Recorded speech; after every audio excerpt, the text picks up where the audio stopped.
Have you ever tried to break a bad habit? Well, I have, time and time again. And today I want to talk about some practical ways that you can set yourself up for success. Let's talk about how to break a bad habit. And in advance, I want to ask you if this YouTube video or if you're watching on Facebook, if it's helpful to you, be sure and share the video so that somebody else that you know can see it.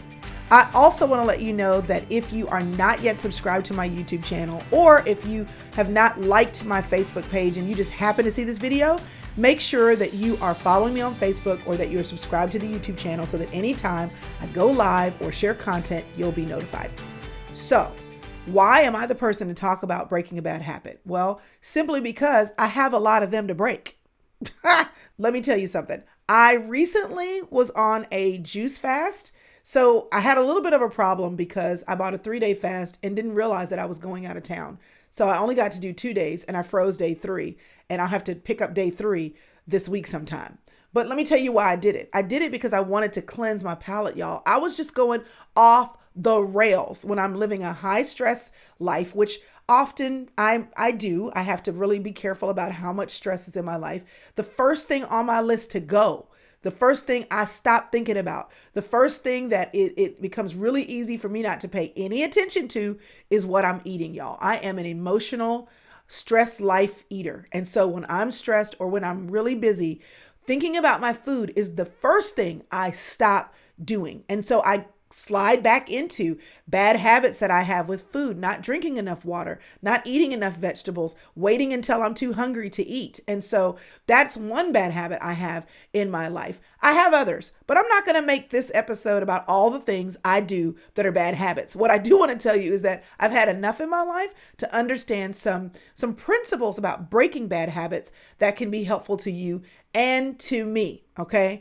If you have a bad habit, all a habit is something that you have taught yourself to do on automatic. That's all it is. It's something you have taught yourself to do on automatic, which means it's easier for you to do than to do something else. So the reason why something is a bad habit is because it's something that is easier for you to do that's not good for you, but it's easy for you to do anyway. So in order to break the bad habit, you have to create a new pathway. You have to forge a new path. You have to teach your body, teach your brain, teach the core of you how to do something else with a little less effort than maybe you do it right now. It's not that hard to develop another habit to replace the bad habit, but you do have to be intentional about it. It does take intentional activity. It takes focus. And so I wanted to give you some practical ways. Now, again, getting back to my green juice cleanse situation, y'all, as soon as I drink about a day's worth of those juices, number one, by the second day, I have a lot of energy. I'm not bloated. I'm not full. I'm not drugged down by all the extra carbs. Like, I actually start to feel different. And the thing that I may have been doing knee jerk, grabbing a cookie or, grabbing some French fries. I mean, can I just tell the truth and keep it real? The reality is those things I don't necessarily even want them. There's been a change of palate, which sets me up for a new version of success in that habit. But I have to keep it going, because as soon as I feel stressed again, what am I going to do? Go back to the thing that's easy. And food, y'all, it just is what it is in my life. It just is what it is. And let me tell you, I've been vegan for 6 weeks, and then that was over. I lost 28 pounds. That went really fast. And it wasn't hard. I just had to think a lot. So I know how to lose weight. I know what to eat. I know about the keto and all the things. And this is not the episode for the diet recommendations, but it is an example from my life. So don't email me with your diet recommendations. I don't want them. The thing is, though, I have learned a thing or two about breaking bad habits and what it is to fall back into those habits. And I want to share those with you. Art Markman, who was on an episode of the podcast, will put a link below. A wonderful professor at the University of Austin, professor of psychology. And he said, if you don't keep track of what you're doing, you won't notice your improvement. If you don't keep track of what you're doing, you won't notice your improvement. So I want you to know that you have to keep track. Paying attention means you have to keep track. Now, this is super simple. Jerry Seinfeld wanted to build a habit of creating a joke every day. So he got a basic wall calendar, like the kind you can just get from $1 at the dollar store or from Walmart or whatever. And every day he made up a joke.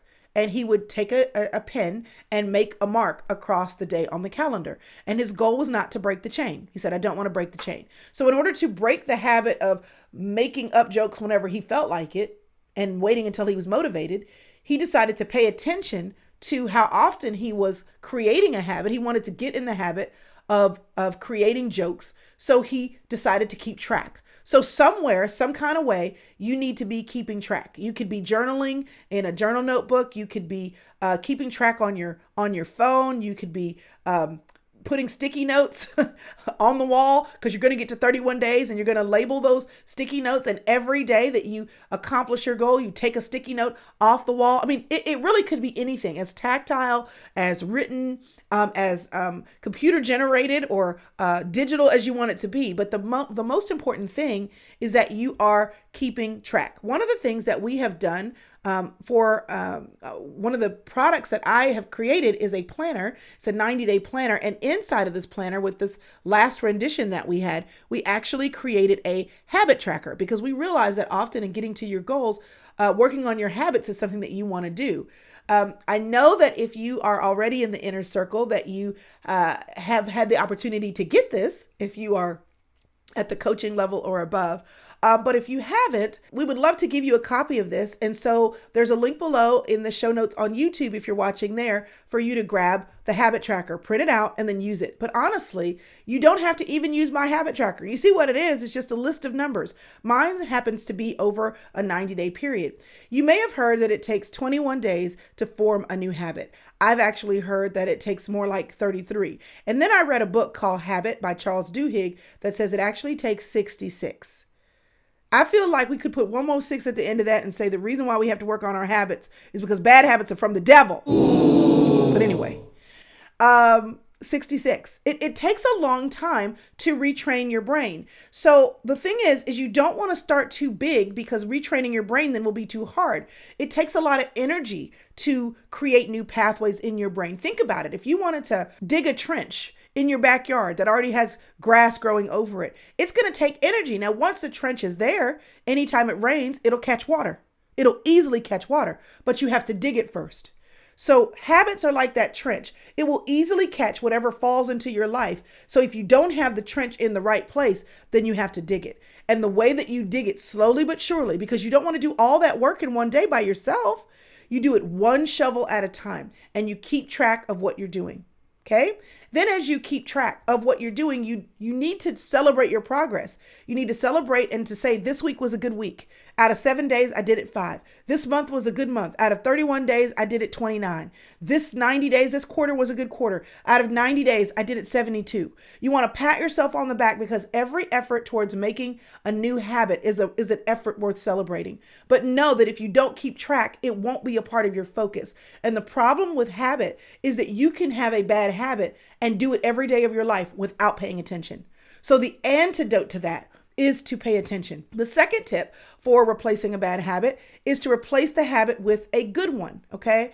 I love sweet tea, and I had gotten into this habit of stopping by Sonic fast food restaurant that many of you will be familiar with, particularly in the States if you're watching.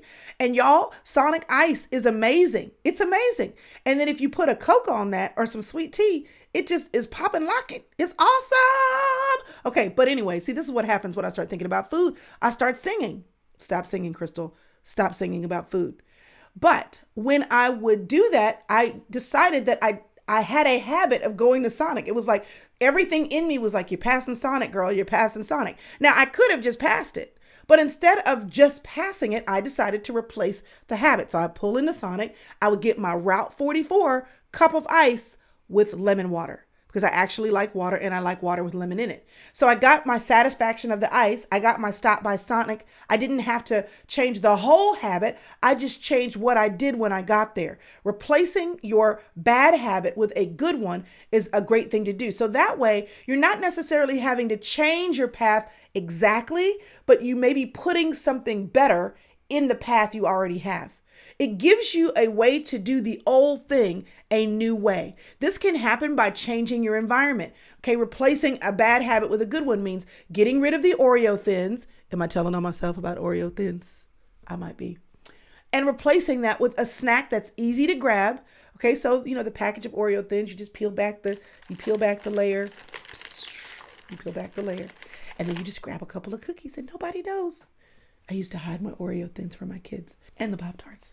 Anyway, so what you can do is, I like hummus. So a great way to replace that is to get rid of the Oreo thins, but replace it with something else I like. So carrots and hummus work really well. It's easy to grab. My kids don't fight me for it, and I can snack on it on the go. Same thing, raw almonds, unsalted raw cashews. I love those. Can't have too many of them because of the fat, but that's a great habit because it's a snack on the go. So when I would be running around and need to grab something quick, replacing the things that I kept on hand that were not great for me with things that are good for me, fruit and vegetables and nuts, those are helpful. So what can you do to change your environment and to introduce something new into your environment that doesn't take you too far off of your path, but it gives you something else on the path that will help?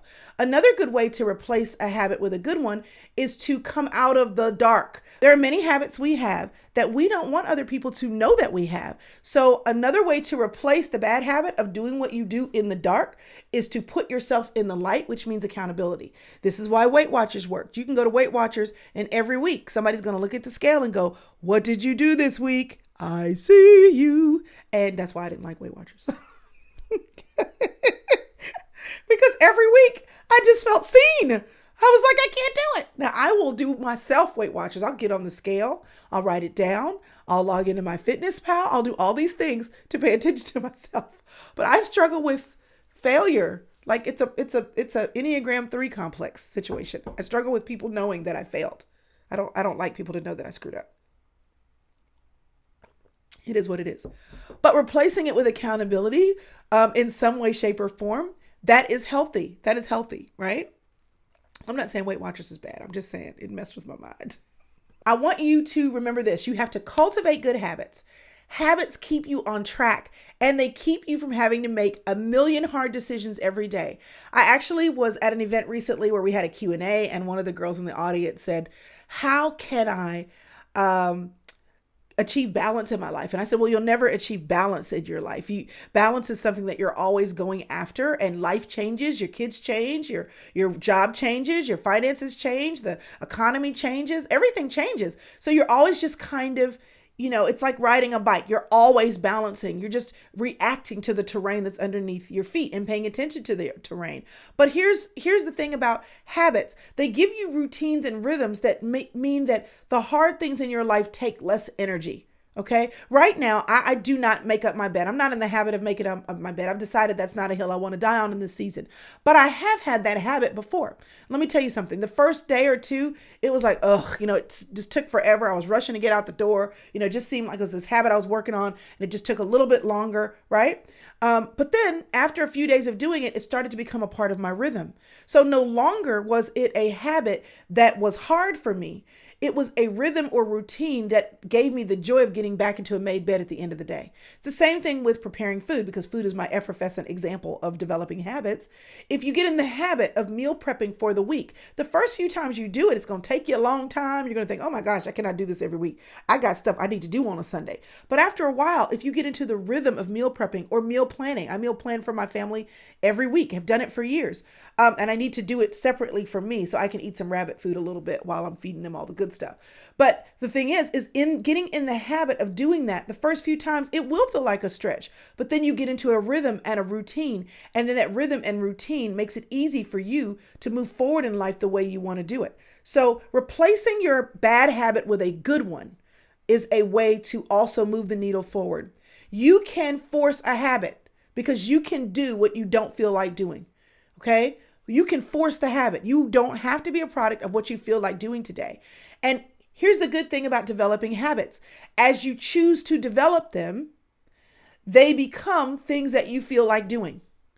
But you start with the end in mind. You don't start from a feeling. You start from the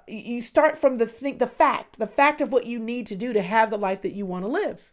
Okay. I have a habit every morning, a routine every morning of starting a load of laundry. I started that habit, that rhythm, that routine because I hated doing laundry all day on Saturday mornings. And so by putting the laundry in every day, can take it out, we can get it folded before the kids finish breakfast, or at least before we get started with schoolwork for the day, and it's out the way. I've trained my boys to do the same thing. They start a load of laundry every morning. It's a part of their routine. So we don't have big laundry days on Saturday because I decided that's not how I wanted to live my weekend. So I developed the routine. Now it's like, it's not even hard. It's not even something I have to think about. I get up in the morning, we put a load of laundry in the washing machine. So whatever you want to do in your life, initially you may not feel like it, but later the freedom that routines and rhythms give you are life changing. So let me give you another example. I have a friend who wanted to stop smoking, right? So instead of just starting to say, I'm not going to smoke anymore, she realized that she had these rhythms and routines that led her to that bad habit, that made it easier for her. She would always get her pack of cigarettes when she had loose change in her car. She said, I only get a pack of cigarettes when I have loose change. So she got rid of the loose change. She quit keeping loose change. Like if she would go to the store or go to the restaurant, she would say, keep the change. If she would go to, anywhere, she would give away her change. She would give it to the homeless person on the side of the road. She would get rid of her change because she changed the rhythm. She altered it. She replaced it with something else, an empty cup holder. That made it harder for her to get her cigarettes. She said, the battle for me getting off my cigarettes started with me no longer keeping my change. It can be really that simple. If you have a habit of hitting snooze, okay, that is a habit in the morning, then you want to replace that habit by replacing your environment or the proximity of your phone or your alarm clock. Put that thing on the other side of the room.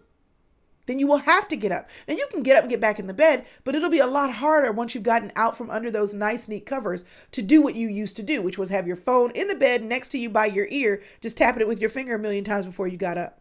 Dr. Oz, I was watching a show of his a long time ago where he was talking to somebody about her bad habit of snacking before she went to bed. She said it could be cookies, it could be ice cream, it could be chips. It's just a part of my routine. The kids go to bed. I'm finally grateful to be by myself and I start snacking. So he said, you've got to break up your rhythm. You've got to break up your pathway. So he said, what is something that you do to signal to your body that you're ready to go to bed? She said, well, I always brush my teeth before I go to bed. He said, as soon as your kids go to sleep, brush your teeth. Because that taste in your mouth will signal to your mind and to your body that it's over. Now you can sit there and eat something else, but that will break up the path. You're going to replace your normal pattern with a different pattern.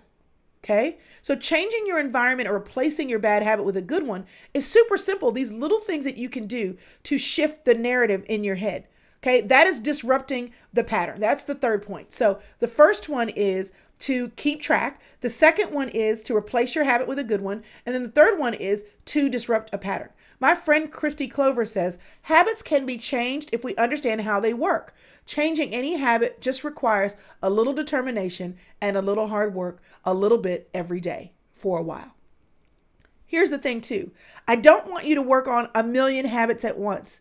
Start small. Many of us fail at our habit changes because we change them too much all at once. We're trying to change 8 habits at a time. A long time ago, we did a fat demon challenge. Maybe we'll do it again sometime soon.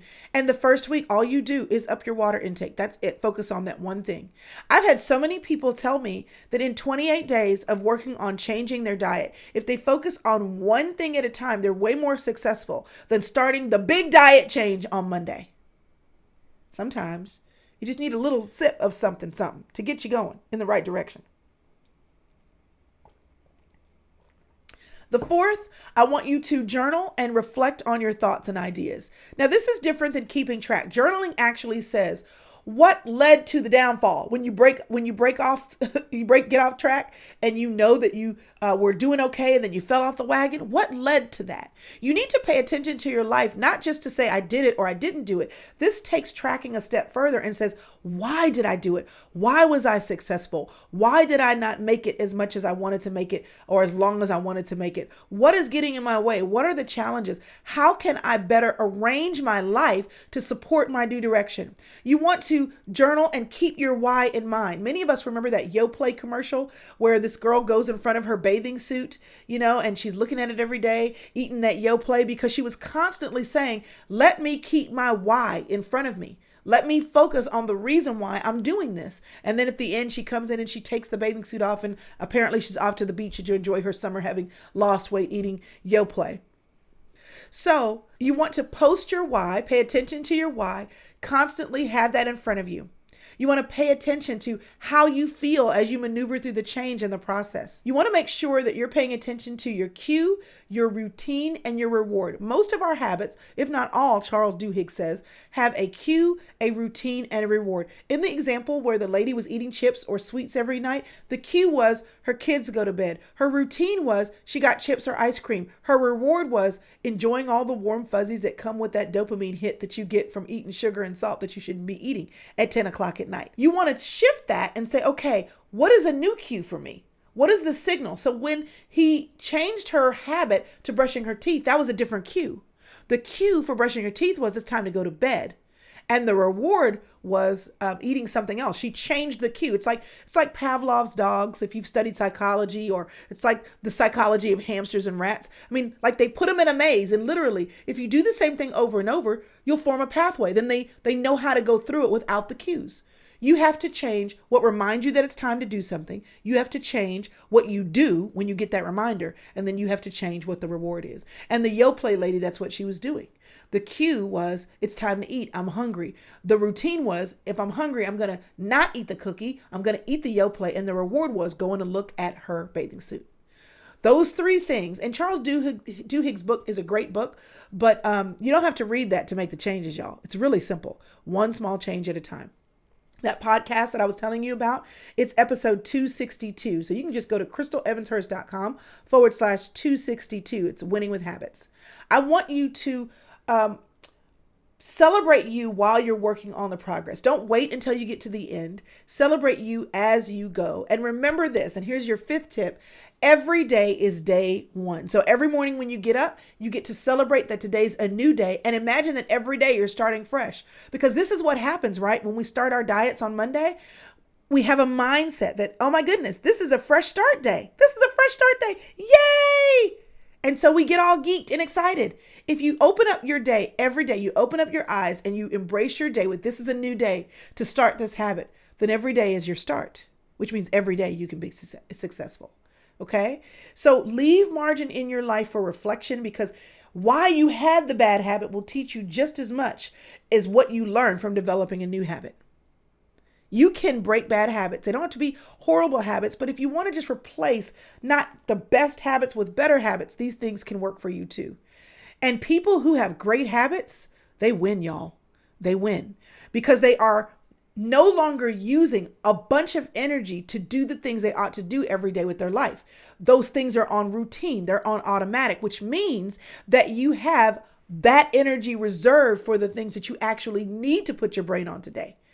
I don't want to think about every time I have a meal, what I'm supposed to eat. So if I meal plan, that means I could roll through the kitchen, grab what is on dock for today and keep on trucking, or use that time instead of using all the time for fixing food. I can eat. And then while I'm eating, converse with my kids or talk to my husband or read a book. I get to use that energy a different way. So when you put the energy into building habits, one habit at a time, you are going to put the energy in as a deposit that will reap great returns on the rest of your life, because later and over time, you'll have that energy for what you actually want to do with your time. George Washington Carver said, 99% of all failures come from people who have the habit of making excuses. I don't want you to have the habit of making excuses. I want you to have the habit of doing the right thing the right way at the right time, and then reserving the energy of not having to think about all the right things for the new things that you need to do today. So I would love for you to pick a habit. Tell me in the comments right now, what habit do you need to eliminate? What habit has been bugging you? It's something that you know you need to change. You know you do it knee jerk, and you know you need to quit doing it. You just know it may not even be like that life altering, but if you could just move the needle in this, you would free up energy for something else. What habit do you need to eliminate? And I'd also love for you to tell me which of the tips today resonated most with you. Now, because I want to make sure you comment, tell me about your bad habit, and or tell me about which tip resonated more with you, I'd like to do a giveaway. My dad's name is Dr. Tony Evans, and he recently wrote a book called Kingdom Men Rising. This is the book right here.